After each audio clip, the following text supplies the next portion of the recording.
All right, here we have the 2008 AP Calc AB.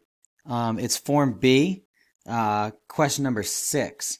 While implicit differentiation questions on the AP test have sort of evolved over the years, this is a great question to do now because at this point, you should have all of the tools you need to be able to do this. It's also exciting because it's the first FRQ that we're doing in this class.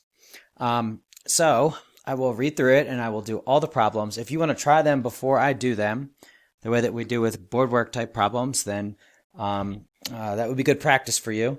You can definitely do the first two, A and B. I think that all of you would be able to do that no problem right now. And you may have to think for C and D. You might be able to do it, but I'll walk through everything.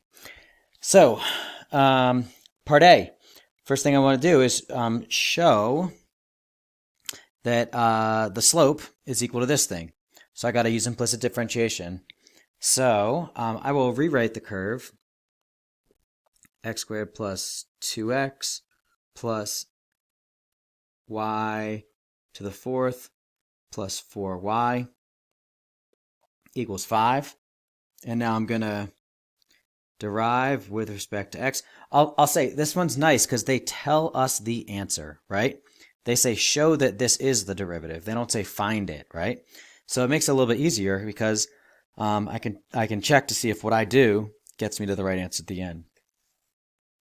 And we won't talk about scoring and mistakes or anything like that at this point. But so I take the derivative, and I'm going to try and do this. I'm going to show you the easy steps to make, or the steps that it's best to make it easier.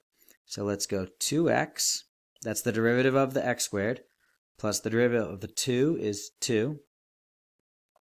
The derivative of y to the fourth, I use some chain rule. That gives me 4y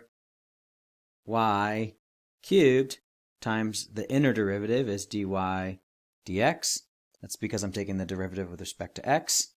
Plus the derivative of 4y is just 4 dy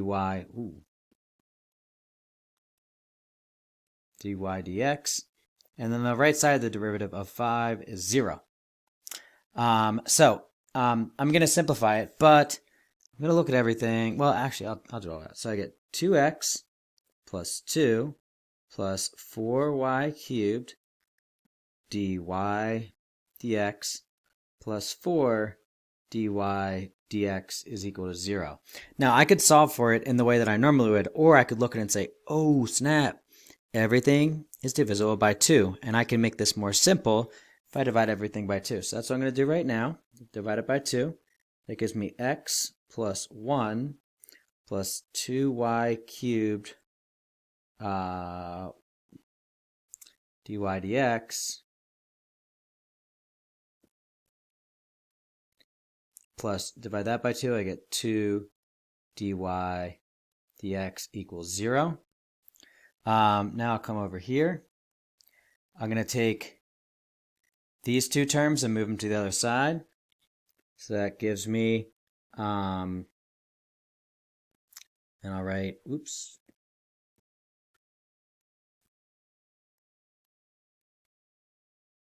When I move those terms to the other side, I get negative x minus 1.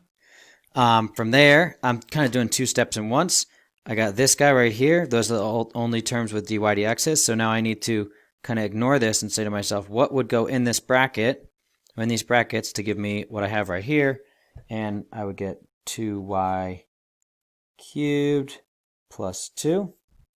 Now I'm going to go up and look and see how I'm doing. It's looking pretty good.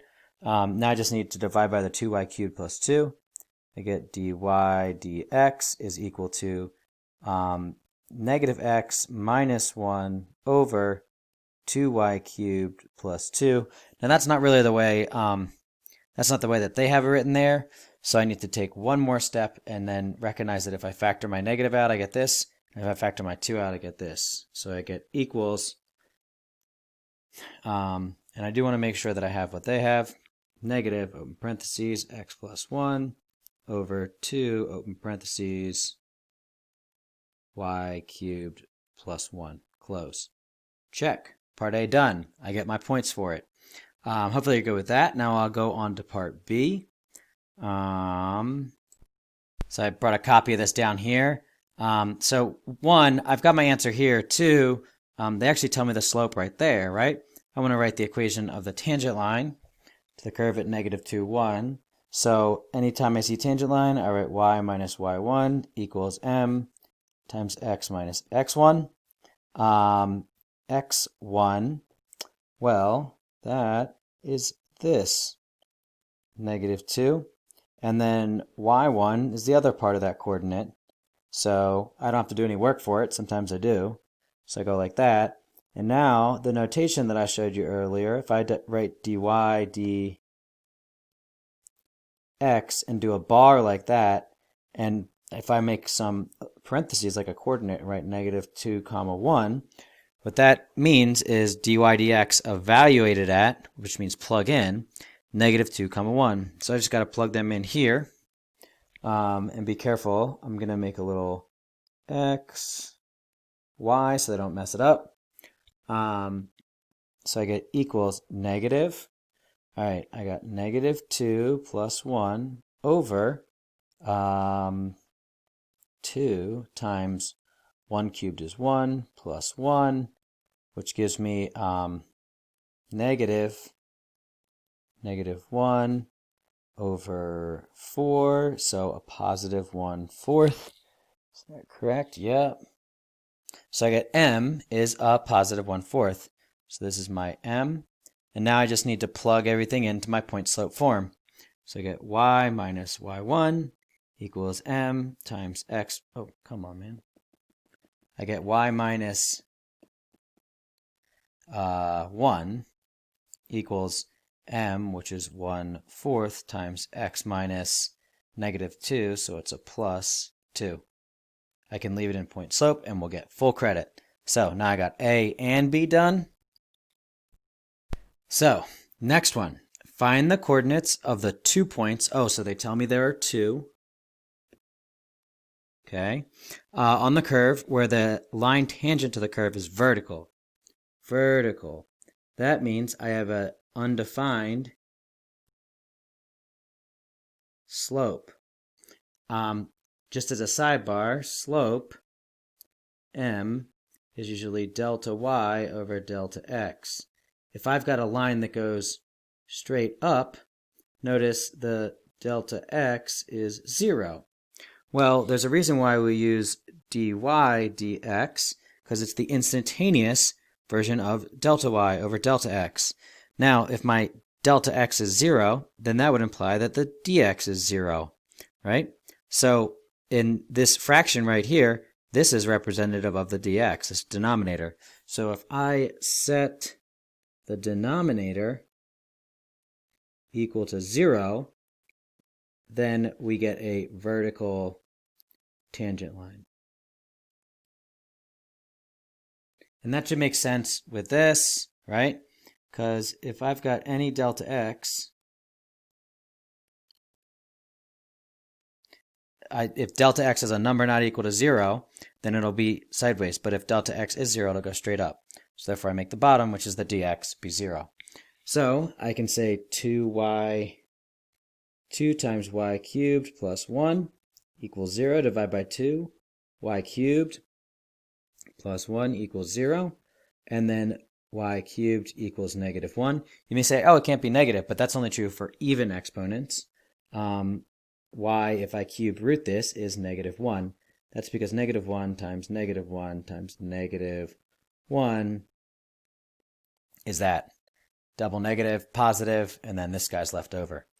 So it says points. I have a y coordinate. Now what do I do, right? Now that I got that y coordinate, I got to get an x coordinate to go with it. What do I have that relates the y coordinates to the x coordinates? Oh, I have the original equation. So what I can do is plug in y equals -1. That gives me x squared plus 2x plus -1 to the 4th plus 4 times -1 equals 5. X squared plus 2x plus 1 minus 4 equals 5. Now I can rewrite x squared plus 2x. All right, these guys are negative 3. Move this over. I get plus 8. Is that correct? No, I get minus 8. Sorry. Minus 8 equals 0. How do I solve a quadratic? Oh, the easiest way is usually to factor. So this is x minus plus equals 0. So what do I need? I need two things that multiply to negative 8 and add to 2. So I need a plus 4 and a minus 2.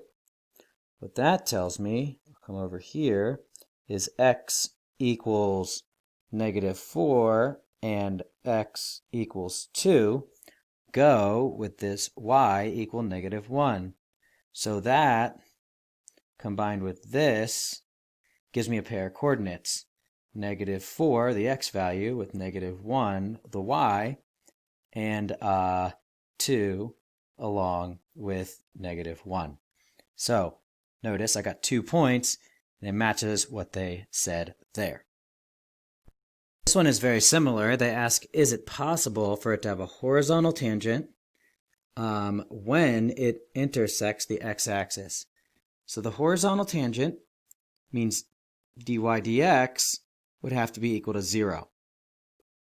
The intersects the x-axis, well, let's look like this. This would be the x-axis. What's true about all those? Y equals 0. So I want to see if this can be true at the same time as this.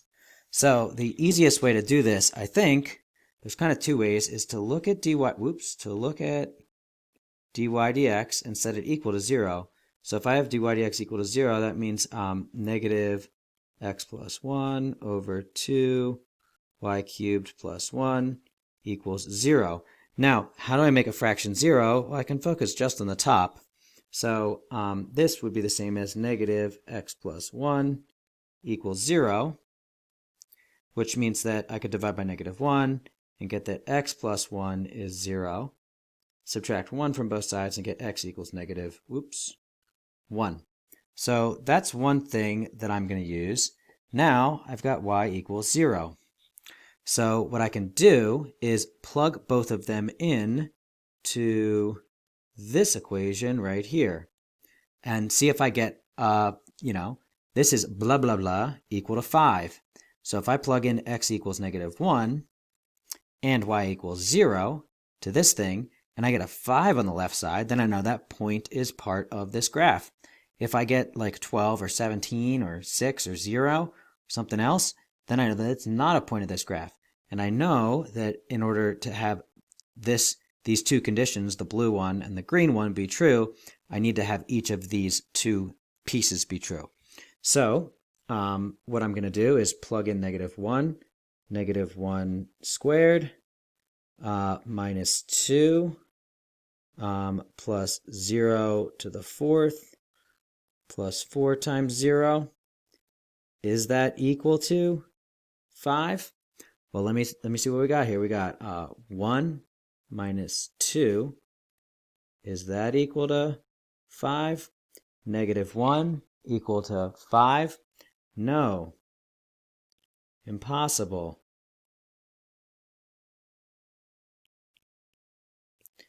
So, what this means is that we made some sort of assumption that was incorrect. So we made two assumptions. We made the assumption that we could have a horizontal tangent at the same time that this graph was intersecting the x-axis. Since we followed the logic from that through to here, boom, and from this through to here, boom, and tested it in the equation, we know that it's impossible for this curve to have that horizontal tangent and the intersection of the x-axis. No, it's impossible. So I don't even really have to say a so. Hopefully that makes sense. I wanted to fit that into my 15-minute time limit. And yeah, there we go. Good.